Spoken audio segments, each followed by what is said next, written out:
If you're going to have any luck at all, you have to start out with beginner's luck. If your parents had waited another day or another moment, there could have been a different child conceived. The egg might have been the same, but the race of the sperm would most likely have crowned a different champion. The sperm run is chaotic. It is a shuffling of the deck, a chance for a chance to reset itself. There is sufficient Brownian motion involved that victory does not necessarily go to the fleetest. Life begins always with an element of the capriciousness that characterizes it throughout.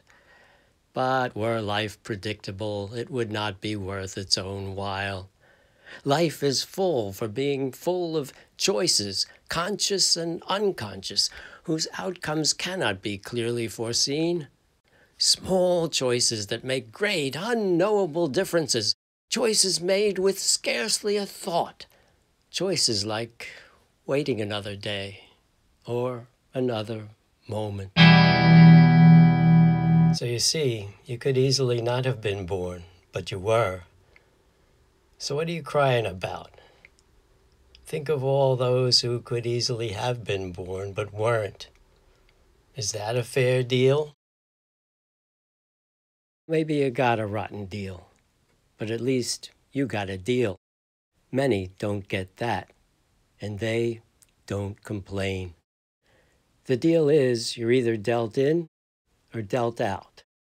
If you're dealt in, you get to play till you lose, and you will eventually lose. The only ones who don't lose are the ones who are dealt out. There's no telling how they feel about that because they're surprisingly quiet considering how many of them there are. It's inconceivable how many go unconceived. The innumerable phantom children of the bachelor sperm. The bachelor sperm, with all their might, swam valiantly, as did the groom, who wiggled on his way to life as they did to their doom. The losers aren't rotten eggs, that's not a fitting term for the semen's manly dregs, those hordes of bachelor sperm. The bachelor sperm are cast aside as if their only mission in this world is to provide some healthy competition. Alas, it seems an awful waste that millions who have courted the egg are left to perish chaste, their virile efforts thwarted. So wise is Mother Nature, we consider her omniscient. But can you tell me why is she so very inefficient?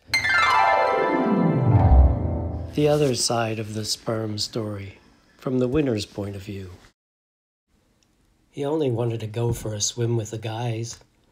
They were just horsing around, the way guys do, when he realized, too late, that he had drifted right up to her. He didn't want to leave his buddies, but couldn't resist when she egged him on. He was drawn closer and closer until one touch of that femme fatale fixed his fate. One thing led to another. The trip through the fallopian tunnel of love, the zygote, the embryo, it all happened so fast.